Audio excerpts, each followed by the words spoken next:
haq adolatda ching turmoq kerak, dedi ilik qo'shimlarini turib.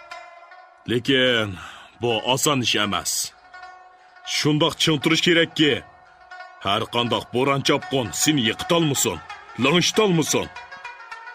Haq adolatga qarshilar bilan bak ig'ir va cho'ng chilishish bo'ladi. Bu chilishish yo'lida kim mazmut mang'alisa, shu bodunning polvoni bo'ladi. U o'lsimi, oti o'lmaydi. Yamonning ko'zgusidan o'zingning yaxshiroyini ko'rolmaysan. Bu dunyo yaxshining yomon bilan, yangining ko'ni bilan ko'rishida o'zgaradi, olg'i bosadi. Yamonlar yaxshilarni, ko'nilar yangilarni tillaydi, urudi, chaqidi, o'ltiradi. Ammo yaxshilar, yangilar tugab ketmaydi, balki barg'anch ko'paydi va o'sidi. Oxir ular ustun bo'ladi. Agar shundoq bo'lmaganda, dunyo, odam, olam o'zgarmagan bo'ladi, o'smagan bo'ladi. Balki bu qadimdan tortib shundoq bo'lgan. Buningdan keyin shundoq bo'ladi.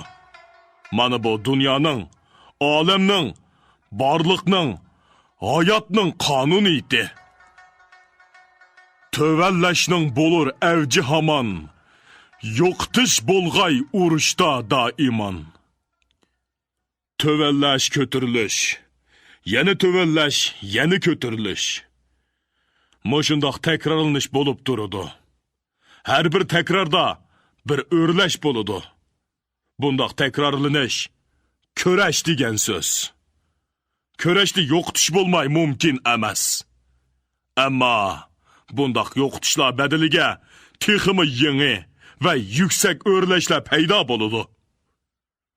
Qarshilik qancha cho'ng bo'lsa-mu, olg'i besishni, yo'qotish qancha ig'ir bo'lsa-mu, o'rlashni to'solmaydi, balki uni kuchaytiradi, olg'i suradi. Bu qarshilarning tilikining ta'tirchi bo'ladi. Haqiqat paqiraydi. Haqsizlik gum bo'ladi. O'quvchilar borliq hissiyoti bilan berilib, ustoziga ko'z tikib, ustozining bu karomat so'zlarini diliga bekitib olishga tirishadi va oldirab oldidagi daftarga putishatdi. Ilik borgan sari jonlanib so'zlaydi.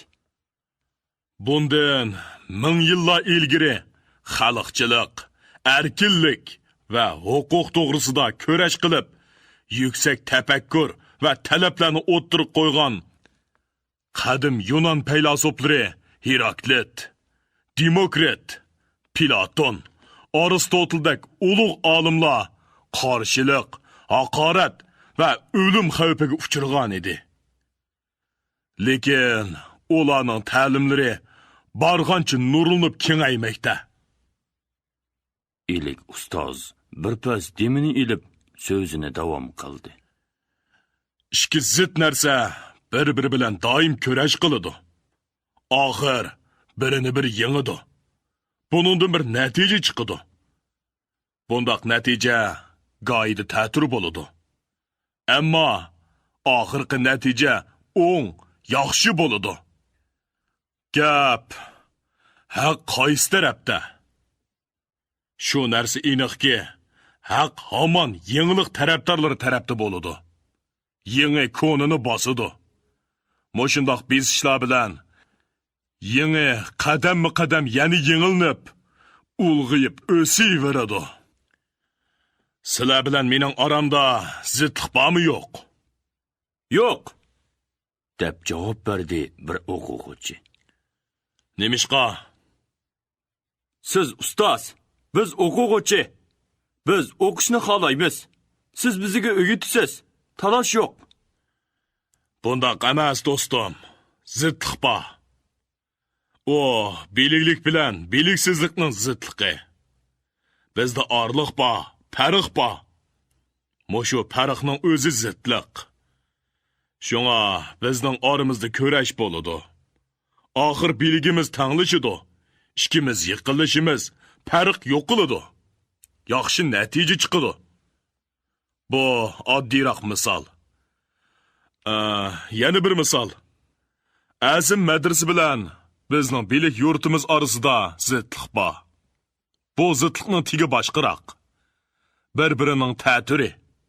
Ular bizni dahri deydi. Bizni mushinon bilan obro'sizlantirib, mollaqat qizmoqchi. Biz ularni ko'nichi, el orzusiga qarshilar deymiz. Ular bizni yomon deydi. Biz ularni yomon deymiz. Aramızda talaş tartış, köreş boludu. Ola bizni tıllaydı, bilik yurtumuzu çakıdı, urudu. Hatta bunun da iğrak işlerini kılıdı. Biz tıllamaymiz, urmaymiz, hakkını sözleymiz. Ahir ula yenilıdı. Biz yenimiz, zıtlık tügeydi. Ama başkıcı zıtlık. Yeni çıkan konici, azim madrasa bilan yangicha o'sgan xalq bilik yurti orasida boshqichi to'n kiygan Abdul Jabbor bilan jiqroq haqiqatga ega bo'lgan ilik orasida talash, ko'rash davom qiladi. Haqsizlar mush otadi, hamon utiladi. Haqliqlar yo'l so'zlaydi, hamon utadi. Buni budun haqiqat igilmaydi. İgilsimiz sunmaydı deb xuloslagango. İlik bugun darsni uzunroq so'zladi. Bugungi dars falsafa edi. Amaliyotga birlashtirib, qarama-qarshilikning hamma narsada doim bo'lib turadiganligi. Uningda kurash bo'ladiganligini, oxir birdek kelib, yaxshi natija chiqaradiganligini, lekin yangi ziddiyat paydo bo'ladiganligini.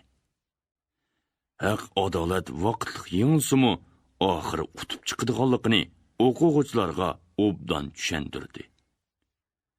U bu darsda yana bolalarning g'azab bilan oldirabli o'chga o'ch elish, chiqishqa chiqish bilan javob berish ko'yiga kirib qolmaslikni maqsad qilgan edi. O'quvchilarning ifodalariga qaraganda bu maqsadi hal bo'lganga o'xshaydi. Aranglarda fikir o'xshamaslik bo'lishi yaxshi ish, dedi u. O'xshamaslik bo'lsa talash bo'ladi. Talash bo'lsa haq-nohaq ayriladi. Ko'zimiz yanama ro'shan bo'ladi. Talishinglar, cho'nqur talqilanglar. Biroq talishish bilan yiroqlashib ketmasi kerak. O'qildoshlarda yordamlashish, birlik bo'lish kerak. Bugun mush yerga so'zlashaylik.